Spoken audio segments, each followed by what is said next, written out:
Probation management.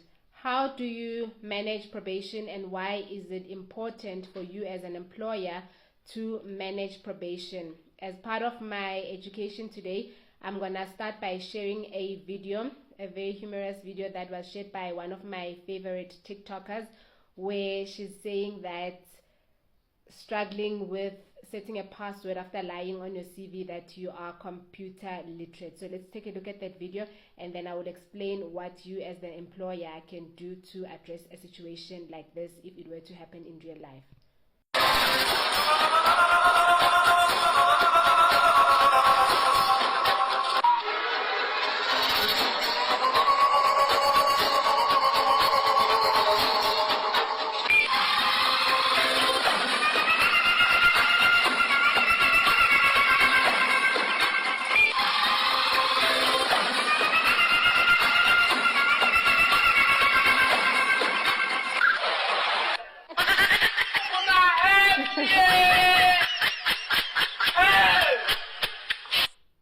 So what can you as the employer do when faced with a situation like this, you fellow small business owner?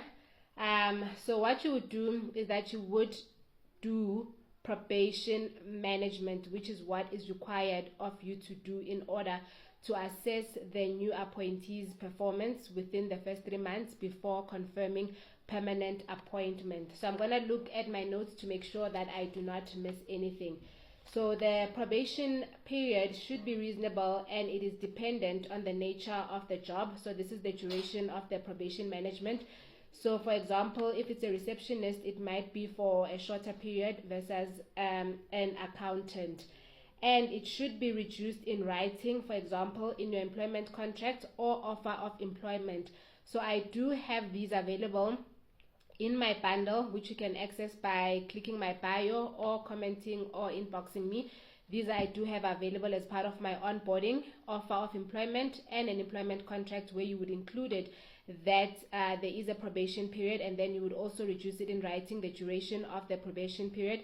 Should it be 3 months or should it be 6 months, you will reduce it in writing. And it may be extended within reason where the employer feels that the employee is not performing according to the required standard. And then during the probation management, the performance of the employee should be assessed. So this is also part of my onboarding pack, the assessment form that you would use to assess an employee's performance during their probation period. So let me just share an example of what it would look like. I struggled a bit with pixels again. So this is the example of what the probation management form would look like. This is the first page. It has about 7 pages that will assist you manage the probation of the employee for the duration of the probation management. I have made my form to have 3 assessments, where you would have an assessment at every month. So there's the first assessment date, second assessment date, third assessment date. There you would put the employee's name and surname, the engagement date, the job title, when the probation is scheduled to end, the manager's name and surname, and which department they're working in if you're a larger or slightly larger organization. Or if you're a small business, you don't have to put the department or fill in the department. Maybe it's just you and your 10 employees. So this is what the first page would look like. Let me show you an example of what the other pages would look like. I chose this one because it particularly refers to the example that I used as inspiration for my video. So here is the capacity to develop. So as you saw, the TikToker said after she lied, I know it's a joke, after she lied on her CV that she's computer literate and has struggling to set up the password. Here you would assess the capacity to develop. You would assess to what extent the employee demonstrate the ability and willingness to accept new and more complex duties and responsibilities. If this particular employee is struggling now with just setting up the password, before I was really interrupted, you would assess to what extent the employee demonstrate the ability and willingness to accept new and more complex duties and responsibilities. Now, if they're struggling with just setting up a password, do they have the ability and the capacity to develop into more complex duties and responsibilities, or to accept more complex duties and responsibilities. As you can see, the three columns are representative of the 3 assessment periods.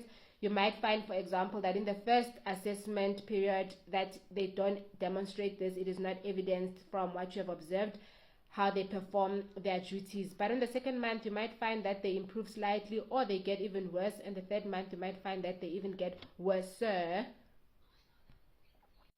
I got this from, well, not the form, but the guideline. I got it from the CCMA information worksheet called Probation Management, and it makes reference to the code of good practice when it comes to dismissals. And as part of it, I did say that I'm going to look at my notes. As part of it, so we've covered the part about the employer evaluating and providing regular feedback. So that is where you would use the form that I showed you. If you don't have that form, you can go on my downloads and download it. I do have it available on my online resources. And an employer must give reasonable evaluation, instruction, training, guidance, or counseling as required by the employee. So this should also be part of the assessment. It should also be part of your probation management form. So for example, here you can see the heading of this section B, as I did say that it's a 7-page document. So here it talks about support given to employee to be completed at the end of the probation period and to be answered by the employee. So at every assessment period, you would complete this, or you can complete it at the end of the probation period. If it's, let's say, for 3 months or 6 months, you can complete it at the end of such a period, or at the different intervals. So the employee would answer, did you undergo a formal HR orientation? Was your formal HR orientation helpful? Then the employee would write if they did undergo it, did they find it helpful? Was it useful for them? Are you starting to feel comfortable in your new job? If not, what can be done to help you feel comfortable? So here, this is where they would state, or they would write down, or they would mention the kind of support, training, and counseling that they would require. After all of this, let's say Madam Cute still struggles to log on to their computer, still struggles to put in their password. What would happen after that? So what would happen if the performance problem persists after all of the support, the assessments, the discussions, the meeting during the probation management period? Then you would follow incapacity procedures, meaning that the employee, they might be willing, they even applied for the job, but they're incapable of actually performing or fulfilling the required role that they are required to fulfill and perform. But you need to make sure, should it lead up to dismissal, you need to make sure that the proper procedures are followed. So it needs to meet substantive fairness and procedural fairness.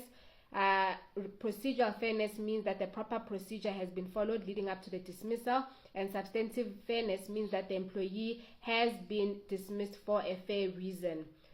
Should you want my resources to assist you in managing your your probation for your new hires, do click the link in my bio so that you can download them. Be it that you're a small business owner who is in the DIY stage at the moment, not requiring a full-time HR resource, you're more than welcome to download them, and they will assist you to manage their probation period for your employees. Should you be an HR person, professional in the business, but you don't have these resources to manage your probation, you are also more than welcome to download them. So let us recap. If you hire a new employee, it is important for you to manage their probation so that you are not stuck with a problem 10 months down the line or a year down the line, when it's a problem that you could have managed and addressed from the beginning of the employment. And probation does not necessarily mean that you just want to cover your back leading up to a dismissal, or should the person be dismissed, but it will also assist you to set up that employee for success. You might find that managing your probation period properly might just create a star employee for you.